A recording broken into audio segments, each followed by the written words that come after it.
ഓരോ വ്യക്തികളുടെയും ശരീരപ്രകൃതിയും കാര്യങ്ങളും എല്ലാം ഡിഫറെൻ്റ് ആണ്. സോ അതിനനുസരിച്ച് തന്നെ നമ്മൾ എടുക്കേണ്ട ട്രീറ്റ്മെൻറ്റ് ഡ്യൂറേഷനും ഡിഫറെൻ്റ് ആയിരിക്കും. ഇപ്പോൾ മുസ്ലിംസൊക്കെ ആണെങ്കിൽ ഒന്ന് നിസ്കരിക്കാൻ പോലും ഇരുന്ന് നിസ്കരിക്കേണ്ട ഒരു ഗതികേടുണ്ട്. അപ്പോൾ പല പേഷ്യൻസും ഇവിടെ വന്നിട്ട് പറയാറുണ്ട്, ഡോക്ടറെ എനിക്ക് വേറെ ഒന്നും വേണ്ട, എനിക്കൊന്ന് നിന്ന് നോർമലായി നിസ്കരിക്കാൻ പറ്റുന്ന ഒരു അവസ്ഥയിലേക്ക് എത്തിച്ചു തന്നാൽ മാത്രം മതി. ഇത് വരാതിരിക്കാൻ ഏറ്റവും നല്ലൊരു സംഭവം എന്ന് പറഞ്ഞാൽ ഡെയിലി നമ്മുടെ എല്ലാ ജോയിൻസിനെയും സ്ട്രെച്ചിങ് എക്സസൈസ് കൊടുക്കുക. സ്ട്രെച്ചിങ് എക്സസൈസ് എങ്കിലും കൊടുക്കുക. മിനിമം എല്ലാ ജോയിൻസും ഡെയിലി ഒരു 10 മിനിറ്റ്സ് എങ്കിലും മൂവ് ചെയ്യുന്നുണ്ട് എന്നുള്ളത് ഉറപ്പ് വരുത്തുക എന്നുള്ളതാണ് പ്രധാനമായിട്ടും ശ്രദ്ധിക്കേണ്ടത്. മാംഗോ, പൈനാപ്പിൾ, ഇതൊക്കെ നമുക്ക് നല്ലൊരു ഇതിൻ്റെ ഇമ്പ്രൂവ്മെൻറ്റും കാര്യങ്ങളൊക്കെ നല്ലൊരു ഡയറ്റ് പ്ലാനിൽ തന്നെ വരുന്നതാണ്.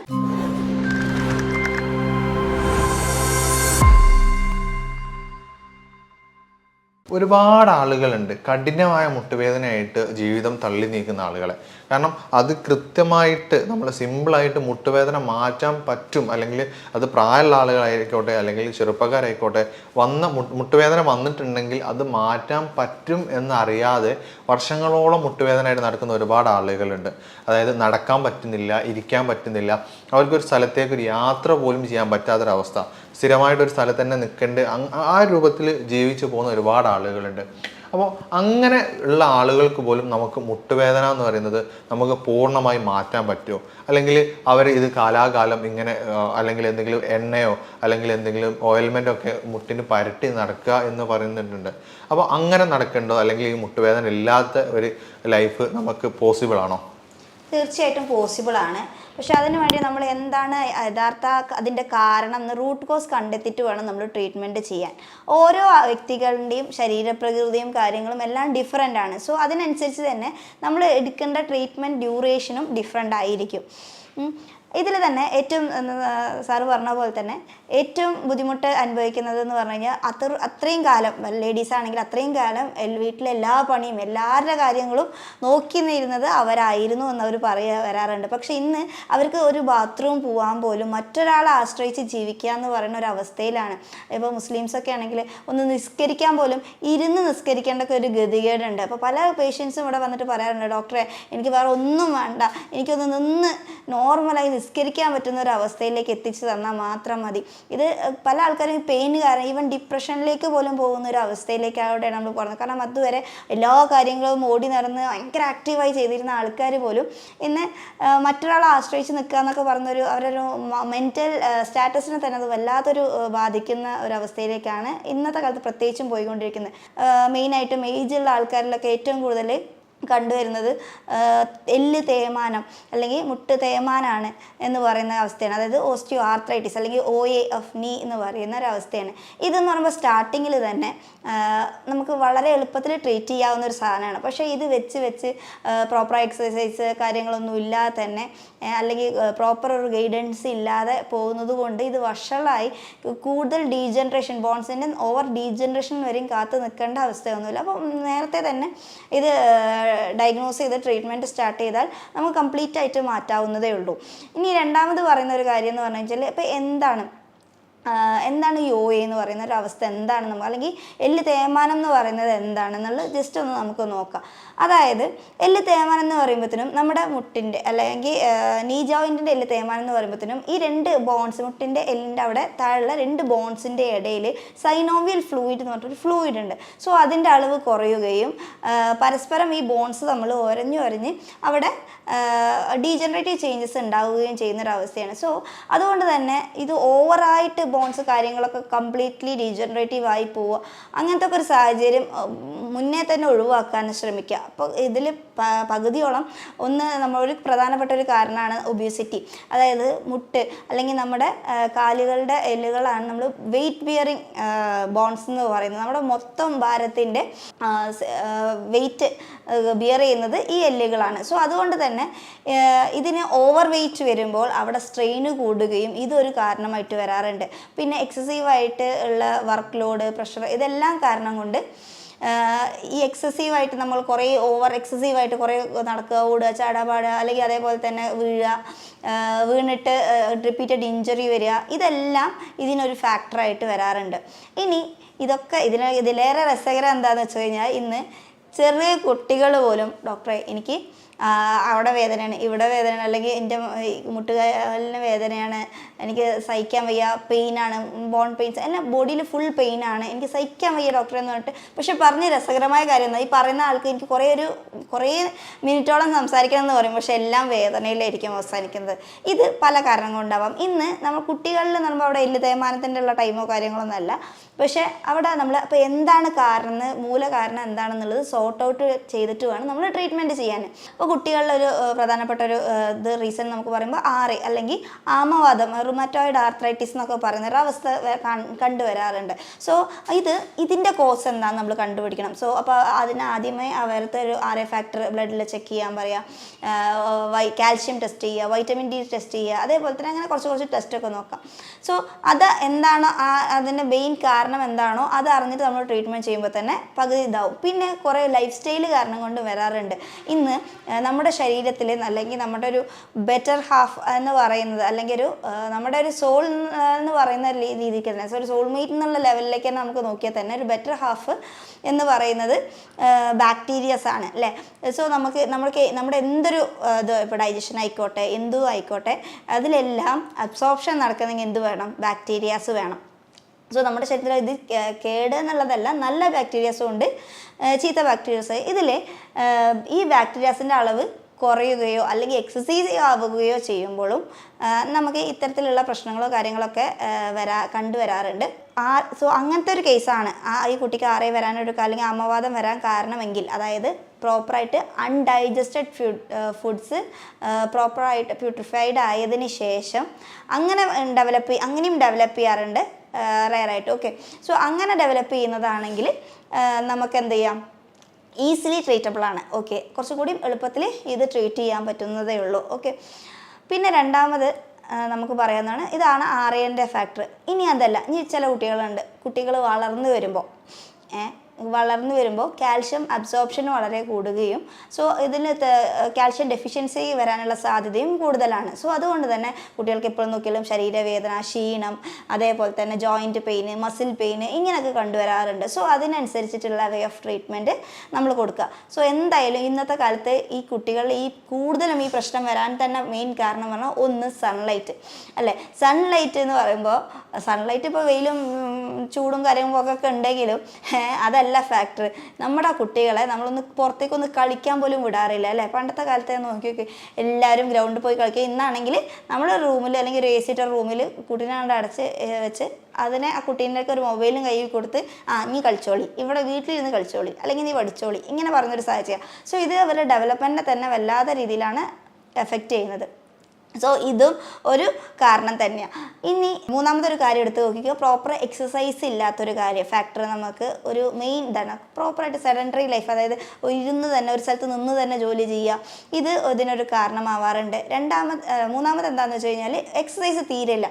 കഴിക്കുന്ന ഫുഡ് ഇങ്ങനെ ലൈക്ക് കുറേ ഫുഡ് വാരി വലിച്ച് തിന്നിട്ട് അതിന് ഒരു എക്സസൈസോ കാര്യങ്ങളില്ല. പിന്നെ വീട്ടിൽ നിന്ന് പുറത്തേക്ക് ഇറങ്ങുകയാണെങ്കിൽ തന്നെ, അല്ലെങ്കിൽ ഒന്ന് സ്റ്റെപ്പ് കയറുകയാണെങ്കിൽ തന്നെ ഒന്നുകിൽ കാറിൽ അല്ലെങ്കിൽ ലിഫ്റ്റിലേ പോവുള്ളൂ. ഒരു സ്റ്റെപ്പ് പോലും ഫസ്റ്റ് ഫ്ലോർക്ക് പോകാനുള്ള ഒരു ഗ്രൗണ്ട് ഫ്ലോറിൽ നിന്ന് ഫസ്റ്റ് ഫ്ലോർക്ക് പോലും നമ്മൾ സ്റ്റെപ്പ് കയറില്ല. മാക്സിമം ഇപ്പോൾ കടയിൽ പോയാൽ പോലും നമ്മളൊരു സാധനം വാങ്ങാൻ പോകുമ്പോൾ ലിഫ്റ്റിലേക്ക് പോവാം. അല്ലെങ്കിൽ പുറത്തേക്ക് പോവുകയാണെങ്കിൽ ലൈക്ക് കാറിൽ പോവാം. സോ നമുക്ക് അവിടെ അങ്ങനെ പോലും ശരീരം അനങ്ങേണ്ട ഒരു അവസ്ഥയോ കാര്യങ്ങളോ ഇല്ല. അപ്പോൾ ഏറ്റവും ഇതിന് പ്രിക്കോഷൻ ഏറ്റവും ഇത് വരാതിരിക്കാൻ ഏറ്റവും നല്ലൊരു സംഭവം എന്ന് പറഞ്ഞാൽ ഡെയിലി നമ്മുടെ എല്ലാ ജോയിൻസിനെയും സ്ട്രെച്ചിങ് എക്സസൈസ് കൊടുക്കുക. സ്ട്രെച്ചിങ് എക്സസൈസ് എങ്കിലും കൊടുക്കുക. മിനിമം എല്ലാ ജോയിൻസും ഡെയിലി ഒരു 10 മിനിറ്റ്സ് എങ്കിലും മൂവ് ചെയ്യുന്നുണ്ട് എന്നുള്ളത് ഉറപ്പ് വരുത്തുക എന്നുള്ളതാണ് പ്രധാനമായിട്ടും ശ്രദ്ധിക്കേണ്ടത്. ഇനി അടുത്തൊരു കോമഡി എന്താണെന്ന് വെച്ച് കഴിഞ്ഞാൽ, നമ്മുടെ പാരൻസ് തന്നെ അല്ലെങ്കിൽ നമ്മുടെ സൊസൈറ്റിയിലെ ആൾക്കാർ എക്സസൈസ് ചെയ്യാൻ പോകുന്ന ആൾക്കാരെ പോലും പിന്നോട്ട് വലിക്കുന്ന രീതിയിലാണ്. അയ്യോ അത് ചെയ്യാൻ പാടില്ല, ഇത് ചെയ്യാൻ പാടില്ല, അല്ലെങ്കിൽ ആ എക്സസൈസിന് ഒരു യോഗ സെൻറ്റർക്ക് പോകണ്ട, അല്ലെങ്കിൽ ഒരു ജിമ്മിന് പോകണ്ട, അങ്ങനെ ഒരു ഫാക്ടറാണ്. കാരണം ഇതൊക്കെ എന്തൊരു കേടാണെന്നുള്ളൊരു പല മിത്തുകൾ കാരണം കൊണ്ടുള്ള ഒരു ഇതാണ്. പക്ഷെ അതുകൊണ്ട് തന്നെ ഇന്ന് നമ്മുടെ ലൈഫ് സ്റ്റൈലിൽ കാരണം കൊണ്ടും പല അസുഖങ്ങളും നമുക്ക് ശ്രദ്ധിച്ചിരുന്നെങ്കിൽ തടയാവുന്ന പല രീതിയിലുള്ള അസുഖങ്ങളും അങ്ങനെ ഉണ്ടായിട്ട് ഡെവലപ്പ് ചെയ്യുന്നതാണ്. ഓക്കെ, അതിലൊന്ന് തന്നെയാണ് ഈ ജോയിൻസിനൊക്കെ ഉണ്ടാകുന്ന പെയിനും കാര്യങ്ങളൊക്കെ. ഇനി നമ്മൾ പറഞ്ഞു ഡെഫിഷ്യൻസീൻ്റെ കാര്യം പറഞ്ഞു. ഇനി കാൽഷ്യം ഡെഫിഷ്യൻസീൻ്റെ കാര്യത്തിലേക്ക് കിടക്കാം. സോ അങ്ങനെ ഒരു വരികയാണെങ്കിൽ നമ്മൾ പറഞ്ഞു അവർക്ക് എന്താണ് മസിൽ പെയിൻ ഉണ്ടാവും, ടയർഡ്നെസ് ഉണ്ടാവും, ജോയിൻറ്റ് പെയിൻസ് ഉണ്ടാവും, ഭയങ്കര ക്ഷീണം. ഇനി എന്തും ആയിക്കോട്ടെ, ഇനി ഇതൊന്നും ഇല്ലെങ്കിലും ബോണിൻ്റെ സ്ട്രെങ്തനിങ് ആവശ്യമായിട്ട് വരികയാണെങ്കിൽ അവിടെ നമുക്ക് എന്ത് വേണം? കാൽഷ്യം നമുക്ക് നിർബന്ധമായി വേണം. സോ നമ്മുടെ ഫുഡിൽ നമ്മൾ എള്ളൊക്കെ ആഡ് ചെയ്യാൻ നോക്കുക. എള്ളുണ്ട ആഡ് ചെയ്ത് കഴിഞ്ഞാൽ അത് നല്ലതായിരിക്കും. പിന്നെ അതേപോലെ തന്നെ പാല്, മുട്ട, അതേപോലെ തന്നെ ലൈക്ക് ചിയാ സീഡ് ഇല്ലേ, നമ്മുടെ chia seed 2 spoon chia seed എടുത്തിട്ട് അത് 1/2 ഗ്ലാസ് മോരും വെള്ളത്തിൽ കലക്കിയിട്ട് കുടിച്ചു ചെയ്യുന്നത് വളരെ നല്ലതായിരിക്കും. അത് കാൽസ്യം അബ്സോർപ്ഷനൊക്കെ കൂട്ടാനും ഒക്കെ നന്നായിട്ട് സഹായിക്കുന്ന ഒന്നാണ്. സോ ഇങ്ങനെയൊക്കെ ചെയ്യുമ്പോൾ തന്നെ കാൽഷ്യം ഇൻക്രീസ് ചെയ്യുകയും ആ ഒരു വേദനയും കാര്യങ്ങളൊക്കെ ഒന്ന് കുറഞ്ഞു വരികയും ചെയ്യും. പിന്നെ അതേപോലെ തന്നെ വൈറ്റമിൻ ഡി ഡെഫിഷ്യൻസി ആണെങ്കിൽ വൈറ്റമിൻ ഡി സപ്ലിമെൻറ്റ് അങ്ങനെകൾ പോകുക, അല്ലെങ്കിൽ നന്നായിട്ട് വെയിൽ കൊള്ളുക. അങ്ങനത്തെ കാരണം കൂടുതൽ വെയിൽ നിന്നിട്ട് വെയിൽ കൊള്ളുമ്പോൾ മാത്രമേ നമ്മുടെ ശരീരത്തിലേക്ക് ഈ വൈറ്റമിൻ D3 അബ്സോർപ്ഷൻ കിട്ടുന്നുള്ളൂ. സോ അങ്ങനെ വെയിലൊക്കെ കൊള്ളുക. ആരെയുള്ള ആൾക്കാരാണെങ്കിൽ പോലും നമുക്ക് എന്താണ് കുറച്ച് നമ്മുടെ ബോഡിയൊക്കെ ഒന്നൊരു മസാജ് ചെയ്ത് ഒന്ന് രാവിലെ കുറച്ച് രാവിലത്തെ നട്ടുച്ചത് 12 മണിക്ക് 4 മണിക്ക് പോയി കൊള്ളാനല്ല കേട്ടോ പറയുന്നത്, ശ്രദ്ധിക്കുക. ഇന്നത്തെ ചൂടിന് ആ സമയത്ത് പോയി കേട്ട് വേറെ എന്തെങ്കിലും വരും. ഇപ്പോൾ രാവിലത്തെ വെയിൽ, ഇളം വെയിൽ കുറച്ച് നമ്മൾ ഈ ഒന്നുമില്ലെങ്കിൽ ഒരു വീക്ക്ലി വൺസെങ്കിലും ഒന്നുമില്ലെങ്കിൽ എന്താണ് കുറച്ച് വെളിച്ചെണ്ണയോ അങ്ങനെ എന്തെങ്കിലുമൊക്കെ തേച്ച് നന്നായിട്ട് ബോഡി ഫുള്ള് മൂവ് ചെയ്യുക. അതായത് ഓരോ മസിൽസും ലൈക്ക് നമ്മുടെ കൈ ഫസ്റ്റ് ഫിംഗേഴ്സ് ആണെങ്കിൽ ഫിംഗേഴ്സ് ഫുള്ള് മൂവ് ചെയ്യുക, പ്രസ്സിങ് എക്സസൈസ് ചെയ്യുക. പിന്നെ അതേപോലെ തന്നെ ഈ നമ്മുടെ റിസ്റ്റ് ബാക്കും ഫ്രണ്ടും ഇങ്ങനെ മൂവ് ചെയ്യുക. അങ്ങനെ ഓരോന്നും സൈഡിലേക്ക് മൂവ് ചെയ്യുക. എല്ലാ മൂവ്മെൻറ്റ്സും എല്ലാ ജോയിൻസിനും മൂവ്മെൻറ്റ്സ് ഉണ്ടാവുന്നുണ്ട് എന്ന് ഉറപ്പ് വരുത്തുക. ഓക്കെ. സോ അതേപോലെ തന്നെ മുട്ടിന് അങ്ങനെ ഓരോന്നും എല്ലാത്തിനും മിനിമം 10 മിനിറ്റ് സ്ട്രെച്ചിങ് എക്സസൈസ് എങ്കിലും ചെയ്യുക. ഇനി അതല്ലെങ്കിൽ നമുക്ക് shoulder pain, so shoulder movements നന്നായിട്ട് ഫ്രണ്ടിലേക്കും അതേപോലെ തന്നെ ബാക്കിലേക്കും റൊട്ടേറ്റ് ചെയ്യുക. സോ ഇങ്ങനെ ഓരോ മൂവ്മെൻറ്റ്സ്, അതേപോലെ തന്നെ എന്താണ് എൽബോക്ക് വേണ്ടിയിട്ട് ഫ്ലെക്സും എക്സ്റ്റൻഷനും ചെയ്യുക, മടക്കി നിവർത്തുക. അതായത് എല്ലാ സംഭവങ്ങൾ കുറേ കാലം നമ്മൾ അനങ്ങാതൊരു സ്ഥലത്ത് കിടന്നു കഴിഞ്ഞാൽ പിന്നെ നമുക്ക് അത് അനക്കുമ്പോൾ വളരെ ബുദ്ധിമുട്ടായി, പിന്നെ അവിടെ നിന്ന് എണീക്കാൻ നമുക്ക് പറ്റാത്തൊരവസ്ഥ വരും അല്ലേ. ഇതേപോലെ തന്നെ നിങ്ങളൊന്ന് ചിന്തിച്ചിട്ടുണ്ടോ? നിങ്ങൾക്ക് ബോൺ പെയിൻ ഉണ്ട്, അല്ലെങ്കിൽ മുട്ടുവേദന ഉണ്ട്, തുടങ്ങിയ പ്രശ്നങ്ങളൊക്കെ ഉണ്ട്. പക്ഷേ എത്ര ദിവസം നിങ്ങളുടെ ഏതൊക്കെ എല്ലുകൾ ഒരു ദിവസം അല്ലെങ്കിൽ സ്ട്രെച്ച് ചെയ്യാനെങ്കിലും നിങ്ങൾ ശ്രമിക്കുന്നുണ്ട് എന്നുള്ളതൊന്ന് ചിന്തിച്ച് നോക്കൂ. അതിൽ തന്നെ നിങ്ങൾക്ക് അതിൽ ചെയ്യുന്ന മിസ്റ്റേക്കുകൾ പലതും മനസ്സിലാവും. പ്രോപ്പറായിട്ട് നമുക്ക് വേണ്ടത് അതേപോലെ മുട്ടിനാണെങ്കിൽ ഇപ്പോൾ ഓൾറെഡി ഓയൊക്കെ ഉള്ള ആൾക്കാരാണെങ്കിൽ, അല്ലെങ്കിൽ എല്ല് തേയ്മാനമുള്ള ആൾക്കാരാണെങ്കിൽ, തേയ്മാനമൊക്കെ വന്ന ആൾക്കാരാണെങ്കിൽ ഭയങ്കര പാടായിരിക്കും. സോ അവിടെ പോയിട്ട് ഹെവി വെയിറ്റ് എടുത്തുള്ള എക്സസൈസൊക്കെ ചെയ്ത് ഓൾറെഡി അവിടെ ഫ്ലൂയിലും ഇല്ല, ഒന്നുമില്ല, അങ്ങനെ ഡീജനറേഷൻ വന്നുകൊണ്ടിരിക്കുന്ന അവസ്ഥയിലാണ്. അപ്പോൾ അത് കൂട്ടാതെ ലൈക്ക് അവിടെ മസിൽ സ്ട്രെങ്തനിങ് ചെയ്യാൻ ശ്രമിക്കുക. ഈ മസിൽസ് സ്ട്രെങ്തൻ ചെയ്യുന്ന സമയത്ത് അതിൻ്റെ പെയിന് നിങ്ങൾക്ക് വളരെയധികം ഫീൽ ആവാതെ വരും, കുറയുന്ന രീതിയിൽ. ലൈക്ക് നിങ്ങൾക്ക് സ്വിമ്മിങ് വേണമെങ്കിൽ ചെയ്യാം. സ്വിമ്മിങ്ങിൻ്റെ സമയത്ത് അവിടെ ബോൺസിന് വലിയ കാര്യമായിട്ടുള്ള മൂവ്മെൻറ്റോ കാര്യങ്ങളൊന്നുമില്ല, പക്ഷേ അവിടെ മസിൽസ് എല്ലാം മൂവ്മെൻറ്റ് ചെയ്തിട്ട് അവിടെ ഒരു എക്സസൈസ്, മസിൽസിന് എക്സസൈസ് പോയി അവിടെ സ്ട്രെങ്തനിങ് ആവുന്നുണ്ട്. പിന്നെ ചില വാക്കിങ് ചെയ്യാം. ഇങ്ങനത്തെ കാര്യങ്ങളൊക്കെ നമുക്ക് ഓയേൻ്റെ കേസസിൽ ചെയ്യാം. ഓക്കെ. ഇനി അല്ലെങ്കിൽ എല്ല് തേയ്മാനത്തിൻ്റെ കേസിൽ ചെയ്യാം. അതേപോലെ തന്നെ മുട്ടിന് സ്ട്രെച്ചിങ് ചെയ്യുക, സ്ട്രെച്ചിങ് എക്സസൈസ് ചെയ്യുക. അതന്നെ ഉദാഹരണമായിട്ട് ഇപ്പോൾ നിങ്ങൾക്ക് റൊട്ടേറ്റ് ചെയ്യാനൊന്നും പറ്റാത്ത അവസ്ഥയാണെങ്കിൽ ആദ്യമേ അങ്ങനെ ചെയ്യാതെ ഒന്ന് കിടന്നിട്ട് അടിയിൽ നമ്മുടെ മുട്ടിൻ്റെ താഴ്ഭാഗത്തായിട്ട് ഒരു പില്ലോൻ്റെ സപ്പോർട്ട് എന്തെങ്കിലും വെച്ചിട്ട് മുട്ടൊന്ന് നന്നായിട്ട് ഫ്ലെക്സ് ചെയ്യുന്ന രീതിയിൽ, കാൽമുട്ടുകൾ നന്നായിട്ട് ഫ്ലെക്സ് ചെയ്യുന്ന രീതിയിൽ നിങ്ങൾക്ക് അങ്ങനെ എക്സസൈസ് ചെയ്യാം. ഇതിനൊക്കെ പുറമെ ബോൺസിന് ആവശ്യമായിട്ടുള്ള എല്ലാ വൈറ്റമിൻസും മിനറൽസും അടങ്ങിയിരിക്കുന്ന ഫുഡുകൾ കൂടുതൽ കഴിക്കുക. അതിന് പുറമെ എന്താണ് നമ്മൾ ഈ കംപ്ലീറ്റ് ഇവിടെയും നമ്മൾ എപ്പോഴും പറയുന്നത് പോലെ തന്നെ ഷുഗർ കംപ്ലീറ്റ്ലി അവോയ്ഡ് ചെയ്യുക ശ്രമിക്കുക. ഓക്കെ. സോ ഇങ്ങനെയൊക്കെ ചെയ്യുമ്പോൾ തന്നെ വളരെയധികം ഒരു ചേഞ്ചസ് ആയിരിക്കും നിങ്ങൾക്ക് കിട്ടുന്നത്. സോ ആദ്യം ഒന്ന് ട്രൈ ചെയ്യുക. അത് എത്രത്തോളം റിസൾട്ട് നിങ്ങൾക്ക് ഫീൽ ചെയ്യുന്നുണ്ടെന്ന് കമൻസിലെങ്കിലൂടെങ്കിലും അറിയിക്കാൻ ശ്രമിക്കുക. ഇത്രയൊക്കെ ചെയ്തിട്ടും നിങ്ങൾക്ക് കുറവില്ലെങ്കിൽ അതിനനുസരിച്ച് നല്ല ട്രീറ്റ്മെൻറ്റ് അവൈലബിൾ ആണ്. ഈവൻ ഹോമിയോപ്പതി, ഇപ്പം ഞാൻ ഹോമിയോപ്പതിയാണ് പ്രാക്ടീസ് ചെയ്യുന്നത്, അതുകൊണ്ട് തന്നെ ഹോമിയോപ്പതിയിലും നല്ലൊരു ചേഞ്ചസ് കൊണ്ടുവരാൻ പറ്റുന്ന രീതിയിലുള്ള മെഡിസിൻസും കാര്യങ്ങളും യാതൊരുവിധ സൈഡ് എഫക്ട്സും ഇല്ലാതെ തന്നെ നമുക്ക് ട്രീറ്റ് ചെയ്യാൻ പറ്റുന്നതാണ്. ഇനി അടുത്തത് എന്താണെന്ന് വെച്ച് കഴിഞ്ഞാൽ ഇതിനൊക്കെ പുറമെ നമുക്ക് വേണമെങ്കിൽ ചൂടുവെള്ളവും തണുത്ത വെള്ളവും മാറി മാറി ഒരു 5 ടൈംസ് ഓൾട്ടർ ചെയ്തിട്ട് പിടിക്കാം. ഇത് നീര് നന്നായിട്ട് കുറയാനും അവിടെ ഇൻഫ്ലമേഷൻ കാരണം കൊണ്ടാണ് പെയിന് വരുന്നതെങ്കിൽ അത് കുറയാനും വളരെ ഹെൽപ്ഫുള്ളായിട്ട് വരാറുണ്ട്.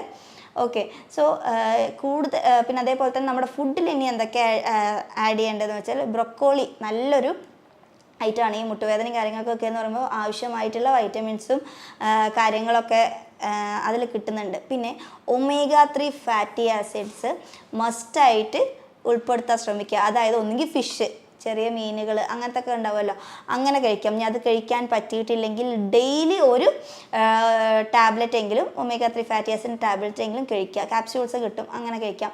വൈറ്റമിൻ ഇ സപ്ലിമെൻറ്റ് നിങ്ങൾക്ക് ഇതാക്കാം. വൈറ്റമിൻ ഡി സപ്ലിമെൻറ്റ്, ഇതെല്ലാം നിങ്ങൾക്ക് ഇൻക്ലൂഡ് ചെയ്യാം. പിന്നെ അതേപോലെ തന്നെ നന്നായിട്ട് പച്ചക്കറികൾ കൂടുതൽ കഴിക്കാൻ ശ്രമിക്കാം. പച്ചക്കറികൾ കാർബോഹൈഡ്രേറ്റ്സിൻ്റെ അളവ് കമ്മിയാക്കിയിട്ട് പച്ചക്കറികൾ കൂടുതൽ കഴിക്കാൻ ശ്രമിക്കുക. മുട്ട കഴിക്കാം, ചിക്കൻ കഴിക്കാം, ബീഫ് കഴിക്കാം, ഇതെല്ലാം കഴിക്കാം, പ്രശ്നമൊന്നുമില്ല. പക്ഷേ അവിടെ ഷുഗർ കണ്ടൻറ്റ് അല്ലെങ്കിൽ ഏത് ഫോമിലുള്ള ഷുഗർ കണ്ടൻസിൻ്റെ അളവൊക്കെ മാക്സിമം കമ്മിയാക്കാൻ ശ്രമിക്കുക. പിന്നെ മാക്സിമം നന്നായിട്ട് മൂവ്മെൻറ്റ് ഞാൻ പറഞ്ഞു, വെയിൽ, വെള്ളം പറയാൻ വിട്ടുപോയ കാര്യമാണ് വെള്ളം. നിങ്ങളുടെ ബോഡീൻ്റെ വെയ്റ്റിനനുസരിച്ചിട്ടുള്ള വെള്ളം കുടിക്കുക. അതായത് 25 കിലോക്ക് 1 ലിറ്റർ എന്നുള്ള രീതിയിൽ വെള്ളം കുടിക്കുക. അതേപോലെ തന്നെ എല്ലാ മൂവ്മെൻറ്റ്സും സ്ട്രെച്ചിങ്, ബേസിക് സ്ട്രെച്ചിങ് എക്സസൈസ് എല്ലാം ചെയ്യാം. ഇതിനൊക്കെ പുറമെ നമ്മൾ ഡയറ്റ് പറഞ്ഞു. ഇനി പിന്നെ മാംഗോ, പൈനാപ്പിൾ, ഇതൊക്കെ നമുക്ക് നല്ലൊരു തന്നെ ഇതിൻ്റെ ഇമ്പ്രൂവ്മെൻറ്റിനും കാര്യങ്ങളൊക്കെ നല്ലൊരു ഡയറ്റ് പ്ലാനിൽ തന്നെ വരുന്നതാണ്. പിന്നെ ഫൈബർ റിച്ച് ആയിട്ടുള്ള ഫുഡുകൾ കൂടുതൽ കഴിക്കുക. പ്രോട്ടീൻ്റെ ഇൻടേക്ക് നിർബന്ധമായിട്ടും ശ്രദ്ധിക്കുക. പ്രോട്ടീന്, കാൽഷ്യം ഇതൊക്കെ അടങ്ങിയ ഫുഡുകൾ കൂടുതൽ കഴിക്കാൻ ശ്രമിക്കുക. ഓക്കെ, ഇത്രയും കാര്യങ്ങളൊക്കെ ശ്രദ്ധിച്ചാൽ തന്നെ മതി. എന്നിട്ടും നിങ്ങൾക്ക് ഇതാക്കില്ലെങ്കിൽ ഒരു ഡോക്ടറിൻ്റെ നിർദ്ദേശപ്രകാരമുള്ളൊരു ട്രീറ്റ്മെൻറ്റ് ചെയ്യുക. അതിനോടൊപ്പവും ഈ കാര്യങ്ങൾ ചെയ്യുമ്പോൾ നിങ്ങൾക്ക് ഫാസ്റ്റ്ലി തന്നെ ഒരു ക്യൂർ ഉണ്ടാവുകയും എത്രയും പെട്ടെന്ന് തന്നെ ലൈഫ് ടൈം ഈ മരുന്നുകൾ കുടിച്ചിട്ട് പോകണം എന്നൊന്നുമില്ല. ഓക്കെ, പിന്നെ നിങ്ങളുടെ മസിൽസും കാര്യങ്ങളും എല്ലാം ഇമ്പ്രൂവ് ചെയ്യുക. എക്സസൈസ് ചെയ്തിട്ട് സ്ട്രെങ്തൻ ചെയ്യുമ്പോൾ തന്നെ ഈ പ്രശ്നങ്ങളൊക്കെ പൂർണ്ണമായും മാറുന്നതാണ്. കൂടുതൽ എന്തെങ്കിലും ഇതിനെക്കുറിച്ചിട്ട് എന്തെങ്കിലും അറിയണമെന്നുണ്ടെങ്കിൽ താഴെ കൊടുത്തിരിക്കുന്ന നമ്പറിൽ കോൺടാക്റ്റ് ചെയ്യാവുന്നതാണ്. ഞാൻ doctor Princy Khadeeja Fathima, doctor Basil's homeo hospital, Pandikkad.